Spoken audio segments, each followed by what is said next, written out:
Hi guys, ஆக்சுவலாக வந்து ஒரு விஷயம் ஷேர் பண்ணிக்க வந்திருக்கேன்.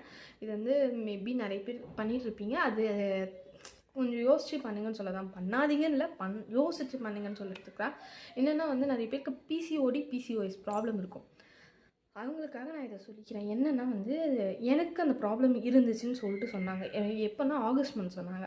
ஆகஸ்ட் மந்த் எனக்கு பிசிஓடி பிசிஓஎஸ் ப்ராப்ளம் இருக்குதுன்னு சொல்லிட்டாங்க. ஒரு கவர்மெண்ட் கம் ப்ரைவேட் அந்த ஹாஸ்பிட்டல், நிஜமாலே அது ரொம்ப பெரிய ஹாஸ்பிட்டல். நிறைய பேருக்கு தெரிஞ்சிருக்கும். அம்பத்தூரில் இருக்குது பெரிய ஹாஸ்பிட்டல். அந்த ஹாஸ்பிட்டலில் தான் நான் பிறந்தேன். அதனால் எதுனாலுமே நான் எவ்வளோ லாங்லாம் பார்க்க மாட்டேன். அந்த ஹாஸ்பிட்டலுக்கு போயிடணும் அப்படின்னு நினைப்பேன். ஸோ வந்து நான் அந்த ஹாஸ்பிட்டலை டிபெண்ட் பண்ணி தான் போனேன். ஆக்சுவலாக நிறைய ஹாஸ்பிட்டலில் பார்த்துட்டு இருந்தேன். 2 ஹாஸ்பிட்டலில் பார்த்துட்டு இருந்தேன். தேர்ட் வந்து நான் ஸ்கேன் எந்த ஹாஸ்பிட்டலையும் எடுக்கல. அங்கே போனால் ஸ்டார்டிங்லேருந்து தான் போட்டேன். ஸ்டார்டிங்லேருந்து தான் பண்ணாங்க. ப்ளட் டெஸ்ட், அவ்வளோ ப்ளட் டெஸ்ட், எக்கச்சக்கமான ப்ளட் டெஸ்ட் எழுதி கொடுத்தாங்க. எடுத்தேன். அண்ட் தென் வந்து ஒரு ஸ்கேன் எடுக்க சொன்னாங்க. 2 ஸ்கேன் எடுக்க சொன்னாங்க. 2 ஸ்கேனுமே எடுத்தேன். 2 ஸ்கேனுமே எடுத்து பார்த்ததில் வந்து எனக்கு வந்து பிசிஓடி பிசிஓஎஸ் ப்ராப்ளம் இருக்குது, உங்களுக்கு வந்து நீர் கட்டி இருக்குது வயிற்றில் அப்படி சொல்லிட்டாங்க. அண்ட் தென் எனக்கு வந்து நம்பவே முடியல. அதுக்கப்புறம் இன்னொரு மெயின் வந்து எனக்கு வந்து இத்தனை நாள் தெரியாது ஓ பாசிட்டிவ் நான் நினச்சிட்டு இருந்தேன். பட் நான் வந்து ஓ நெகட்டிவ்.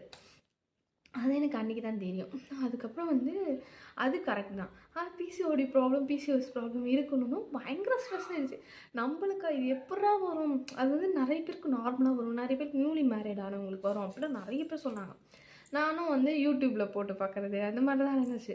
ஒரு சில்லித்தனமாக பண்ணிகிட்டு இருப்பேன்னு நினச்சிக்கோங்களேன். இந்த மாதிரி என்னடா இது, எப்படா நம்மளுக்கு இந்த ப்ராப்ளம் வந்துச்சு, நம்ம என்ன பண்ணுவோம் அப்படின்னு சொல்லிட்டு எப்படி சரி பண்ணுறது, க்யூர் பண்ணுறது. எனக்கு வந்து அந்த 21 days டேப்லெட்னு சொல்லிட்டு ஒன்று கொடுத்தாங்க.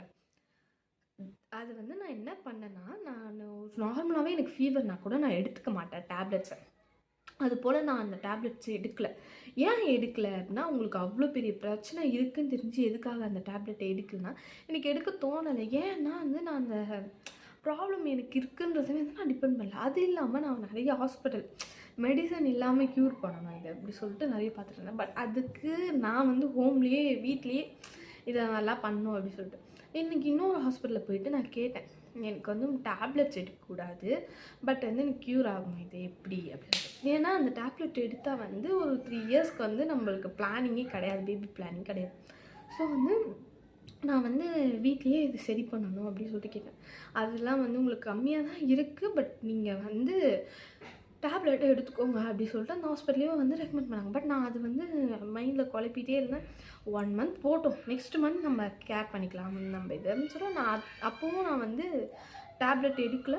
பட் நான் வந்து வீட்லேயே எக்ஸசைஸ் பண்ணுறது, யோகா பண்ணுறது எல்லாம் பண்ணிகிட்டு இருந்தேன்.